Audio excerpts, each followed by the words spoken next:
Part 4, Chapter 4. On the Saturday of July 1st holiday weekend, I steered the tank into the driveway of the house on 13th Street, parked and locked it in the garage, and walked around to the front, carrying a bag of books I'd picked up at the library. Clancy had gotten me onto the Rebus detective novels, and I was reading them in order. Rena was sprawled on a chaise lounge in the shade of the veranda, smoking and reading a movie magazine, a beer on the table beside her. Patch, the one-eyed dog, lay beside her, snoring. Cutter's mailbox had been removed, their surveillance camera taken down, and the veranda freshly painted.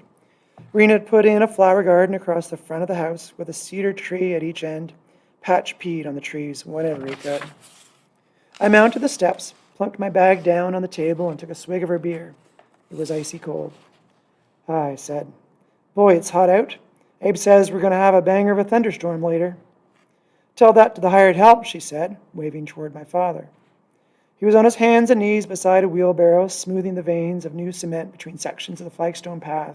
His t-shirt and jeans were smeared with mortar. He had resodded the lawn, and it stretched green and weedless to the sidewalk.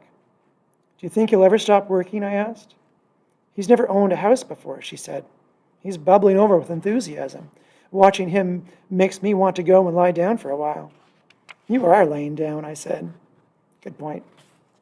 At the beginning of the summer, I had gone to Lakshmi and asked her to transfer the house to my father's name. When all the paperwork had been done, I had mailed it to him with a note saying, "Now you have to move to New Toronto." "Be patient," Rena advised me. "He's a proud man. He has to get used to the idea of being given something."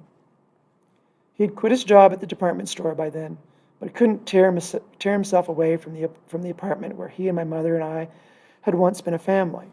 It had taken a few weeks and a lot of phone calls, with Rena helping me nag, to persuade him to move to 13th Street.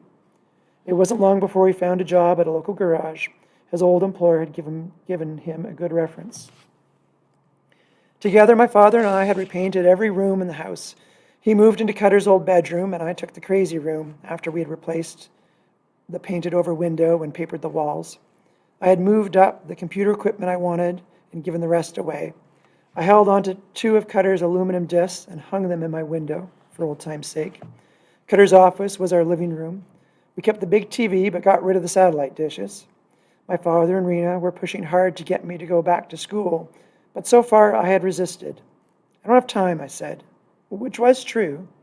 The Lee Mercer courier service was busier than ever, and I still helped Rena at the cafe.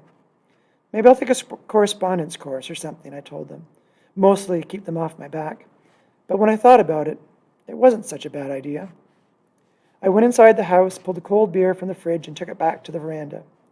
"Dad," I called, "time for a break." He stood, wiped his brow, dropped the trowel into the wheelbarrow, and joined my aunt and me. He was tan from working outdoors, and his eyes had lost their beaten-down look. He dropped into a chair, took a long pull from the bottle, and sighed. "You know," he said, "we ought to plant perennials in the backyard. Less maintenance." "Annuals are better," Rena said lazily. While they argued good-naturedly, I sat on the steps and looked up and down 13th Street. Between the houses opposite, I caught a glimpse of the lawns and maple trees in the big park that used to be a mental hospital, and I remembered Cutter telling me he liked to visit once in a while and commune with the ghosts of the patients who used to live there. He had gone to a violent, far-off place to make peace, and he had brought the war home with him, in his mind, a bloodless wound deeper than any bullet could go. I looked at our new grass and stone path, breathed in the odor of fresh paint, and tried to remember him, not as I had last seen him, but as the guy with racing cars on his pajamas and a stack of printouts in his filing cabinet beside his blue helmet. My friend, who showed me that I had to face the war inside myself before I could find peace.